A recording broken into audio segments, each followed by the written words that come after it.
Hello, family, friends, and people of the internet. My name is Eva, and I decided to make a video because I'm done university. That's weird. It's done. Here we are. I now have a full-time job, and I've moved to Toronto. For those of you who didn't know that, I'm currently living in an apartment with a friend of mine, and I started a job at my internship last week. So I'm an adult now, or something, and debatable, really, but legally, we'll go with it, sure, yeah. Anyway, I decided I wanted to make this video because I wanted to talk about some things that I learned in university that I feel will be useful for the masses. So, here we go. I think there's like 15 things. Alright, number 1, don't overextend yourself. Just say no. Nancy Reagan would be so proud of me. Yeah, third year of university, I decided I was going to be super involved. And so, I had 2 part-time jobs, I did 2 extracurricular things, and I had 5 classes. That was a lot. I almost died. My average went down. I was a hot mess. So, my advice to you is pick like 2 things you care about and do those 2 things, and don't do 7 because you will die. Or just be really sleep deprived. Either or. Maybe both. I don't know. Number 2. Move away from home. So, at the age of 17, when I was applying to go to schools, I decided that I didn't want to live at home. Now, I'd applied to the university closest to my house, and I got in, and I thought about it for like 5 minutes, and then I was like, nah. No, I love my parents, I love my family, I love my hometown, there's nothing wrong with it. However, I've always been the kind of person that likes to spread my wings. And so, I moved to Toronto. And the first 3 weeks were awful, and I cried a lot, and it wasn't that great. But then, we got over that, and now here we are, and it's a lot better, and it was a great decision, because now I'm a pretty independent human being, and I go see my family often, but I feel like I can deal with life more effectively. So, moving away from home helps you with that. So we got number 3, exploring is fun. You should try some new things. Now, I've always been the kind of person that was pretty cautious, and I didn't do things, but recently I learned that stepping outside of your comfort zone is a wonderful thing to do. For example, I went and bought liquor on my own at the LCBO for the first time ever, and like last week, and this concerned me. I was worried. I didn't want to do it, but I was like, well, gotta try it sometime. So I went, and as I was walking to the liquor store, I found the coolest building in Toronto. And so I think that kind of explains what going outside your comfort zone really means, is that like, yeah, you're uncomfortable, but then once you get there, cool things happen. So that's a useful piece of advice probably. Alright, number 4, do things you love. Now I'm reading this book right now called The Happiness Project, and it's all about like, you know, trying to be happy. I know, great title, kind of explains itself. Anyway, doing what you love. What does that even mean? I mean, I guess we're taught in life that we should go after what we want, or we're taught that we need to make money and survive. I don't know, it depends on who your parents are and your environment, I guess. But even if you don't do the thing you love for a living, still have hobbies and like do things. If you like to take pictures, take pictures. If you like to make music, do that. Just do something you love, because life's far too short for you to just worry about going to work, going home, eating dinner, falling asleep. I feel like that's really lame. You should do cool things. Yeah. Alright, number 5. Group projects are awful and will continue to be awful forever and ever. Amen. Doesn't matter if you're in school, doesn't matter if you're working somewhere. Group projects are always going to suck a little bit because human beings don't communicate very well, regardless of where you are. Even if you're in a communications program and you're doing a conference, people don't know how to communicate. Yeah, I'm not better, it's fine. Number 6. University taught me to love movies. Now, before this point, before I got into school, I've watched the same like 12 movies because that's what my parents do. We pull out the VCR tape that we've watched, and we're like, oh, this is a good movie, and we watch it, and then like 6 months later we do the same thing. And like in general, I hadn't really watched that many movies. But then I took film class because that's a requirement to graduate in my program.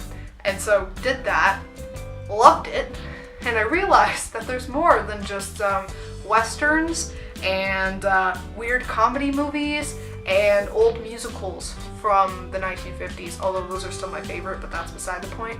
I learned that Marlon Brando exists. That was important. I love him a lot. Moving on. Number 7. I am far too passionate about anything in the news. This is true. Not just about like news items in general, but like how the news is received. So if someone like from CBC sends out like a questionable tweet, I'm like, yo, why did they say it like that? They could have said it 10 other ways. Or on the news, if someone's talking and they report something really weird, I'm like, why did you do it that way? Why did you choose to frame that? Why didn't you pick up this news piece? It's really annoying, but also useful because I'm now a super media literate human being, which you should all be because media literacy is important. Hashtag fake news. Moving on. Number 8, I hate networking. Now, the thing is this has been crammed down our throats for the last 4 years, that you need to network and make connections in order to get anywhere in life. This is true to an extent. However, I do not like the concept of formally networking, where you go to a person at like a fair or whatever, and you walk up to them and you're like, hello, I would like a job. And they're like, hello, I could probably get you a job. And then you do like this awkward thing where you pretend you both really care about each other, but you don't. There's a lot of small talk and it's really uncomfortable and awkward, and you hand them your resume and you probably never hear from them again, but you do it anyway because you feel like that's a social obligation. That's where we're at. I hate that. I've never gotten a job that way. I'm sure other people have it. I'm sure it's useful. Not for me though. So I hate that. I'll probably always hate that. Anyway. Number 9. Always tell people how much you love and appreciate them. I think I always knew this, but I have learned how important it is in university, especially because everyone's really busy all the time, and you don't always have time to assess your feelings. Like, you're not sitting there going, gee, I just love George. He's a great human being. I'm going to tell him that. You know, other people don't think about that, so you need to be the person that's like, you know, this person is an important person in my life. I'm going to tell them. It takes like 2 seconds to text them and be like, yo, you're cool. Or, hey, I love you. Whatever. Probably don't tell your boss you love them, that's weird. But figure out the relationship and do as necessary, but let people know that they're important to you and they made an impact on your life, because you never know when someone needs that. Yee. Alright, 10! Photoshop is not evil. I go back and forth on this. However, I've learned that it's a pretty useful tool, and I've stopped crying when I've used it, and I think that's successful. Back in second year, when we had a digital design course, I think I cried after every class, every week for 12 weeks. I have stopped crying after I use Photoshop. So, progress. Alright, we got number 11. You can edit your photos. Oh, this was revolutionary. My high school was small, and we didn't have a photo class. We didn't do photography. I was on the yearbook, and I took pictures of things, but like, I didn't know what I was doing. I just pointed and shot, and it looked good sometimes, and then sometimes it didn't. So we didn't use those pictures, and that was it. I didn't know there was anything else. And then we learned about Lightroom, and my life was changed. Whoa. So Lightroom is this magical photo editing software that makes your really dark, ugly photos into not as ugly. I mean, you still have to have a good like beginning product, unless you're like super good at editing. But you know, editing is a magical thing. Love it a lot. 11. Gutenberg invented the printing press. Wow, I think I learned that in every single class. Also, hegemony? I still don't know how to say it. Learn that in every class. What else? The medium is the message. Yes, because McLuhan didn't know how to spell. Or his printer didn't know how to print. I don't know, something like that. What else useful media tips did I learn? I don't know, man. Gutenberg, though. Cool guy. Also, Martin Luther's 96 Thesis. Also a cool guy. 13. My bus theory. Now, before I started at the university, I never used a bus, like a public bus. School bus all the time, but never a public bus. So then, got on the bus, didn't like the bus for a very long time. Made me anxious. It was a whole thing. But recently, because I've been going to internship, I've had to take it like twice a day, at least 3 times a week. So I figured out that I, had to like the bus. Didn't have a choice. So my theory was, though, is that I still don't like crowded buses. Like, I hate buses that have like 200 people packed in them. It stresses me out. I don't like people. So my theory was that where there's a crowded 191D, there will always be an empty 191C following behind it. Now, this may not make sense to those who don't know what the 191D or C are, but it's basically the bus that I take to get to the school. And 191D doesn't take shortcuts, or it doesn't take the long way, so like more people try to pack onto it, but the 191C goes exclusively to the school and takes forever, but so no one wants to take it. So I take that one because there's less people on it.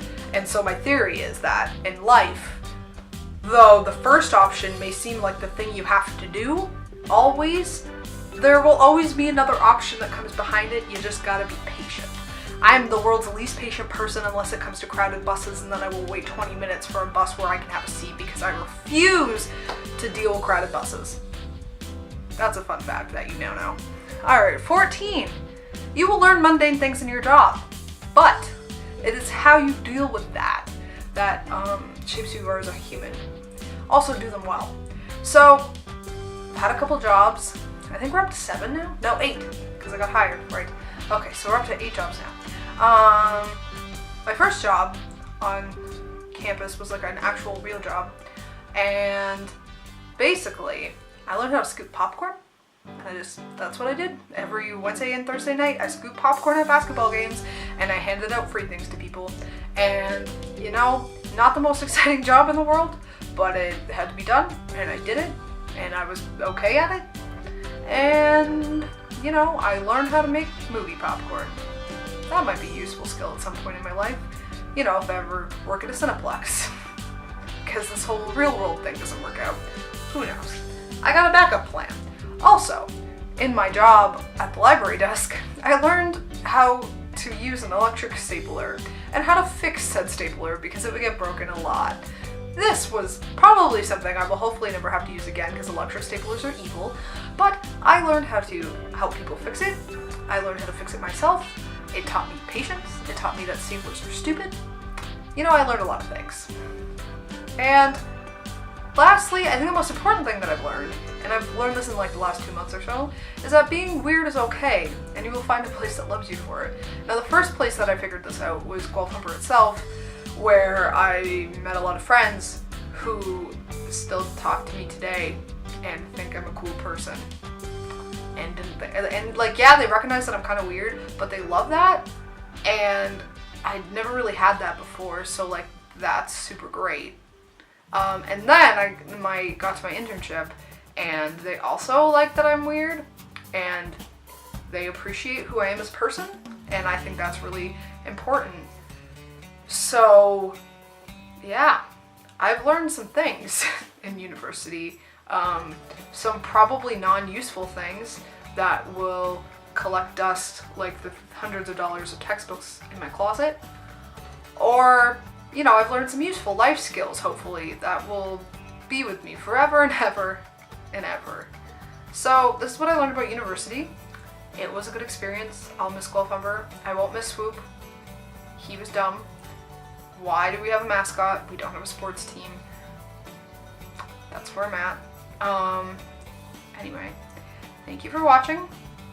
University was a good time. I graduate in 2 months, so I have 2 months to hopefully not screw that up. Don't have marks yet back. Hopefully I didn't fail. Looking at you emerge. And yeah, so thanks for watching. Have a good day.